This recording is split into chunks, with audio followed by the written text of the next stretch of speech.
The following is a special presentation of Tony Kurre Radio. Welcome back to another edition of Bite by Bite. He's Michael Coleman. He's the CEO of the Heart of Alabama Food Bank, HAFB.org. We've been talking about stigmatisms, and I mean, we've gotten through a lot of them, and now we're going to talk about a different type of stigmatism, and that is what, Michael?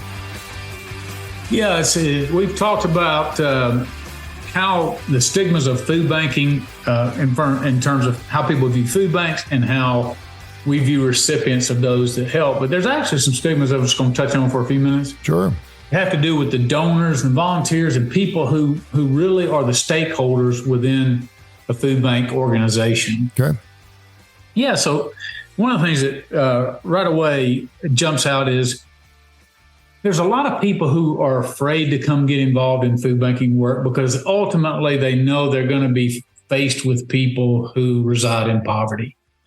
And, you know, when people go and you surround yourself with people who are culturally different. So, and I'm not talking about a racial, although it could be that element involved, but we go from a middle class norm and we kind of know all the rules of the middle class into a poverty class. And it just makes us feel uncomfortable because we feel like I don't really know how to be myself. I don't know how to maybe communicate effectively, or I've never been able to experience the world from the person I'm trying to help. And so there's this whole dynamic that I'm going to say something that's inappropriate. I'm going to say something that's going to be offensive. I'm going to be judged for thinking that I'm better than them. And so people are like, they get so worked up in their head about that they're just like, you know what? I just can't go get involved in that work for that reason. It's just too much for me to take on myself. It's too uncomfortable. Those are check writers. I mean, people just write checks and say, here, take my money and use it for whatever you want. And that's as far as they go. So how do you change that? I mean, or can you change that? Obviously you want their donation, you want their money, but you also want and then on the other side, you've got people that really want to be engaged and involved in everything you do. They want to know exactly where every penny goes. So how do you do that? It's just trying to bridge that gap from where they are to where we want them to be. And maybe up front, there's a little hand holding.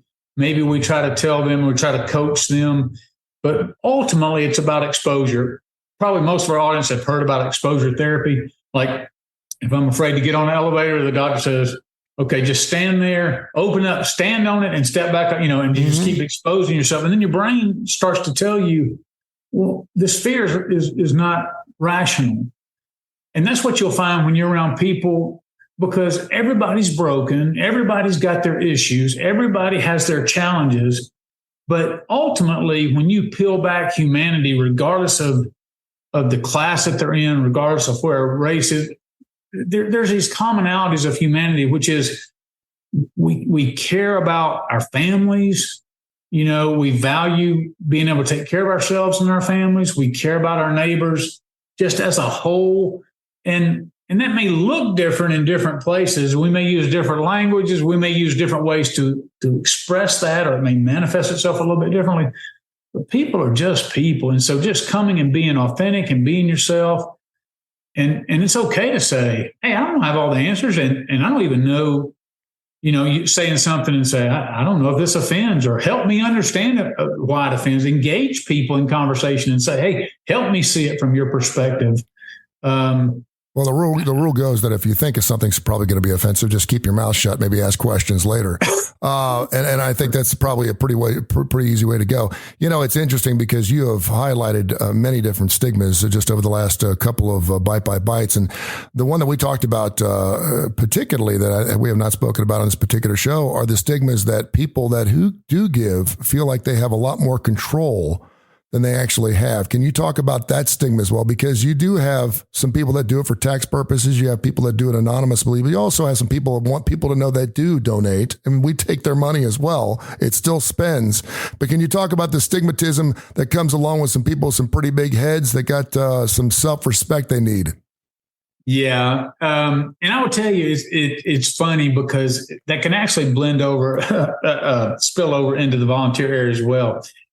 You'll have a guy, when I say a guy, I'm using this generically, man or woman, a person who's willing to stroke a big check the vast, I'll say 98% of the time, they're like, hey, I love what you're doing.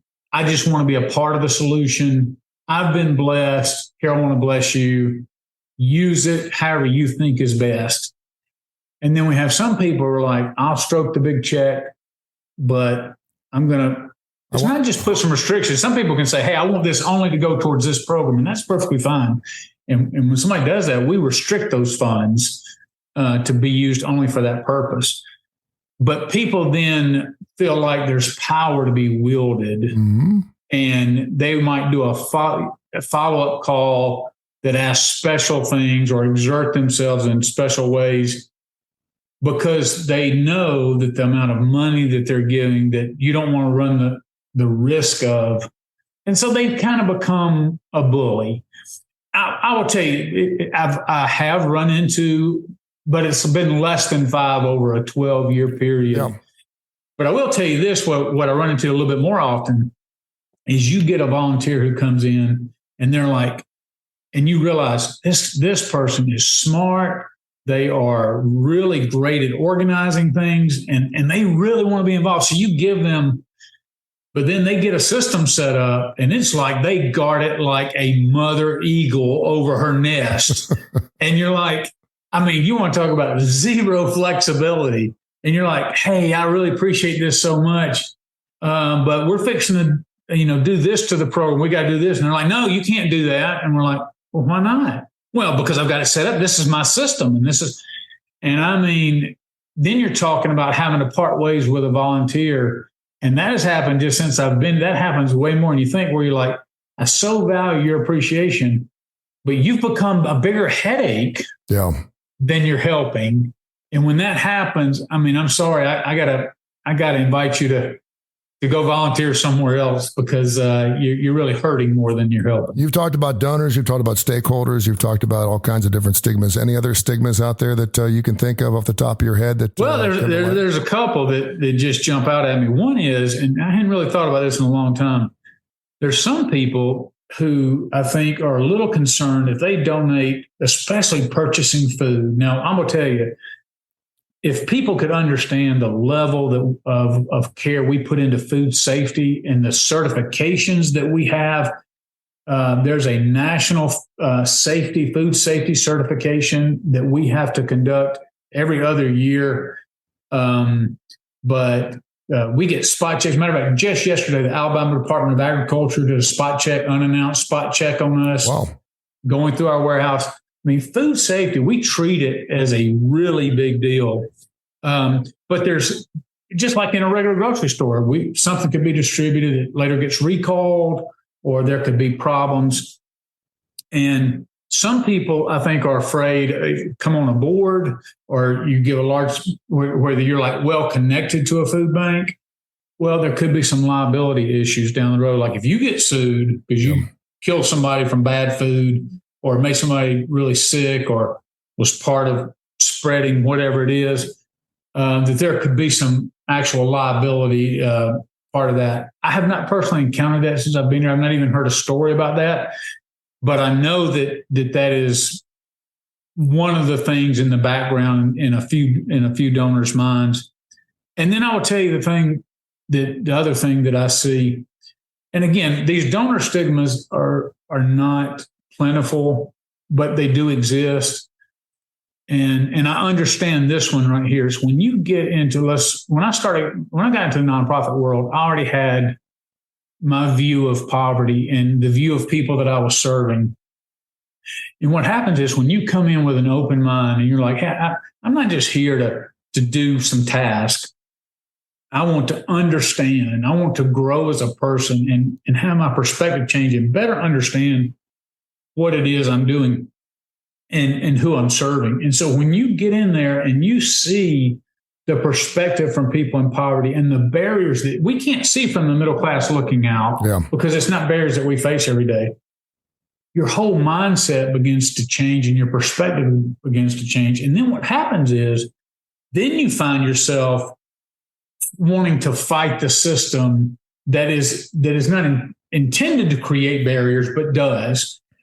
And so some people are like, my emotions can't handle it. because as long as I stay out here in my little world, my little linear world, and everything's black and white that I want to do. I go to work, I go home, I give money, but I really don't want to take on the challenges of our society. I don't want to get in there and find where the inequities are. I don't want to mentally have to process all of that. And where can I make those changes and expend the energy fighting that fight? But with people who get in here and care about those issues and then they see the injustices, it does move you. I have been moved to the point of tears and have cried out of frustration because it just makes no sense. I think I said this on another show, but just to give the audience some context. We had a guy dropped off in Montgomery from New York, wants to go to work, can't get a job without a state ID, but he can't get a state ID. The very first document he's got to have is a birth certificate. And he's coming to us. We're a workforce development program and wants to go to work. But he says, but I can't get a job. And so what ends up happening is without that, he works under the table. And then what happens is somebody goes, hey, I'll pay you $500 if you work for him. And then it gets to the end of the week and they're like, well, I can only pay you $150. And so what's he going to do? He can't file a complaint. There's no written documents. He can't prove that he worked for this. He can't prove what the agreement was. So that's the underground, how people get abused. Well, so we took somebody like that and said, okay, we're going to send off to New York to get your birth certificate. Well, that was a $60 charge. He didn't have that money. So somebody had to get that money. We had to wait and get it in. When we got it in, took him over to the Social Security office, and Social Security office said, well, you can't get your Social Security card without a state ID. We said, okay. So we got in the car. I drove him over to the state ID place.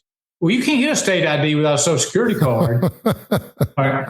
And so you see all the barriers. Yeah. Here's somebody who ends up in Montgomery for whatever reason, wants to go to work, wants to settle down, wants to make his own way.